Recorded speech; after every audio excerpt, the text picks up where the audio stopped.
présenter les sorties que j'ai repérées pour le mois de mars. Voilà, il y en avait beaucoup, donc j'ai vraiment réduit au maximum. Je crois qu'il en reste 14. Parce que sinon il y en avait énormément que j'avais trouvé plutôt intéressant. Et je me suis dit de toute façon, un, je peux pas me les acheter. Et deux, ça sert à rien de faire une vidéo interminable. Voilà, donc j'ai vraiment noté les 14 qui m'ont le plus interpellé de ces sorties du mois de mars. Allez, je vous mets ça tout de suite. Donc, premier livre que j'ai repéré sur le 3 mars, Le Pacte du Hob de Patricia Bridge aux éditions Brajlon Poche. Donc, c'est un pays où la magie a disparu. Le jour où elle revient, libérée du sortilège des mages de sang, on suit Arène qui sent croître son propre pouvoir. La vie lui révèle des instants du passé comme l'obscur éclat d'avenir. Peut-elle s'en servir au profit de son village, que les maraudeurs menacent de piller et détruire? Ils ont tué son mari et sa famille. Le peuple sauvage, fées, farfadets, spectres et gobelins, qui se manifestent à nouveau, peut-il y venir en aide? Et surtout, le hobbs de la montagne acceptera-t-il de se mettre au service des villageois? Ça a l'air touchant, on suit des gens qui doivent abandonner leurs préjugés pour survivre et ça a l'air plutôt intéressant. Surtout Eren, le pouvoir de voir dans le passé, je sais pas, ça m'intéressait, donc je me le suis noté. En plus c'est en poche, c'est pas très cher.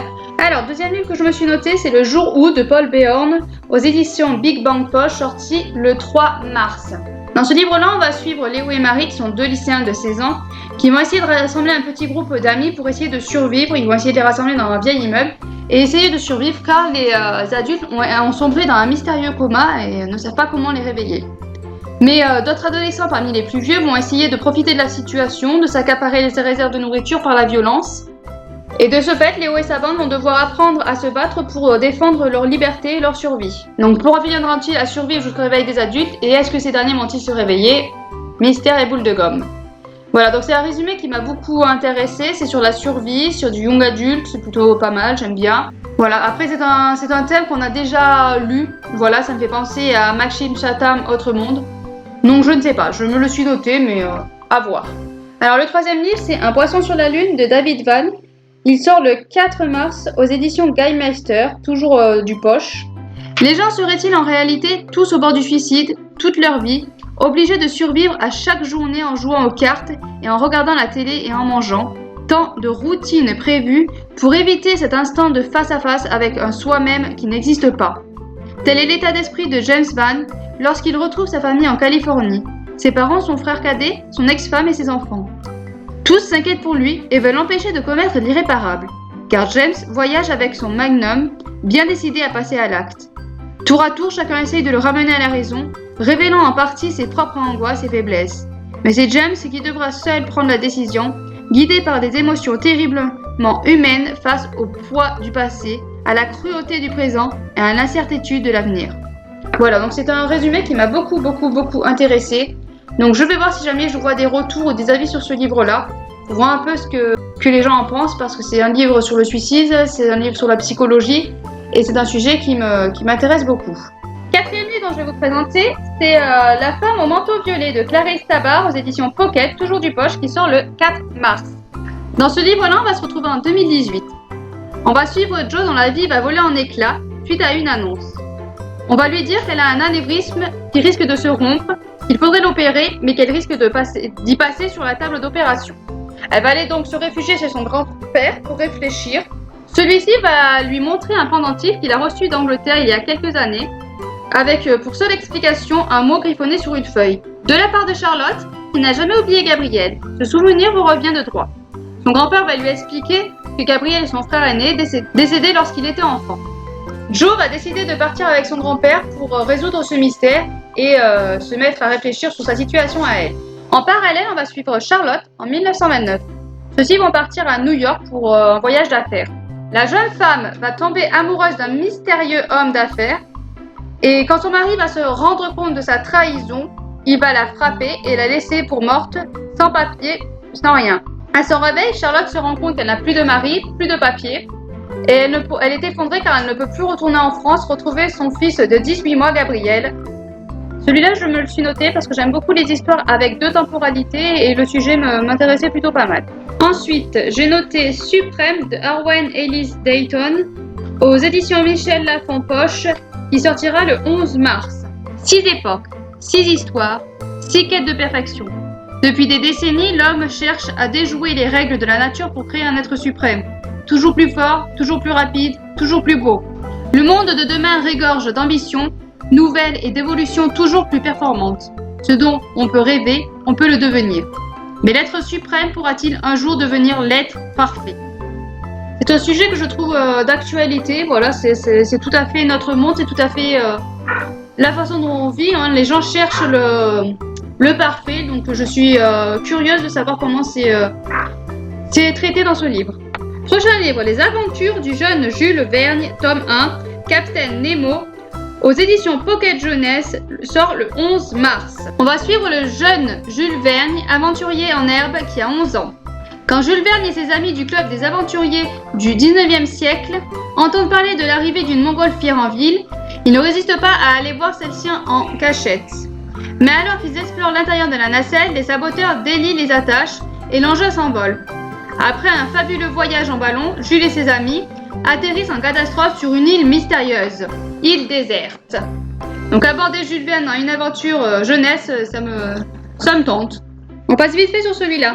C'est la chronique des Bridgerton, le tome 3 et 4, de Julia Quinn. Aux éditions J'ai lu, il sort le 17 mars. Je me le suis noté parce que j'ai vu l'épisode de la saison 1 sur Netflix.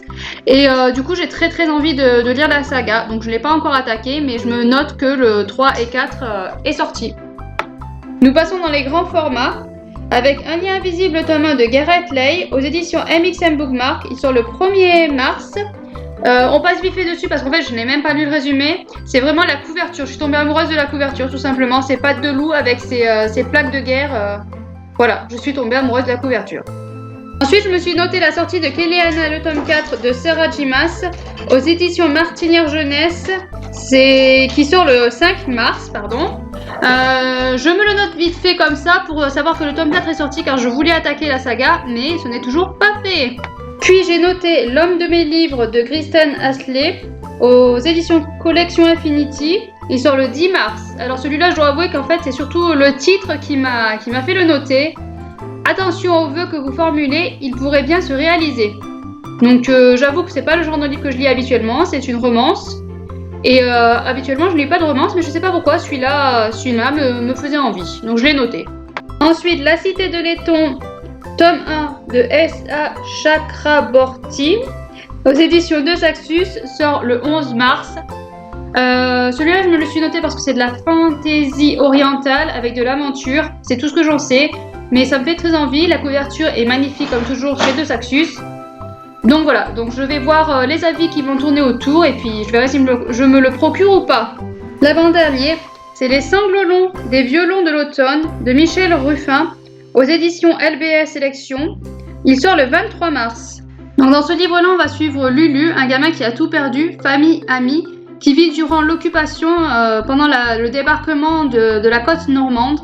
Donc l'apocalypse a duré 2 mois, c'est l'enfer, la population et la ville est dévastée.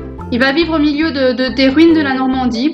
Et ça raconte la vie, les aventures, le bonheur comme le malheur de Lucien Pichon-Castillac pendant et après la Seconde Guerre mondiale.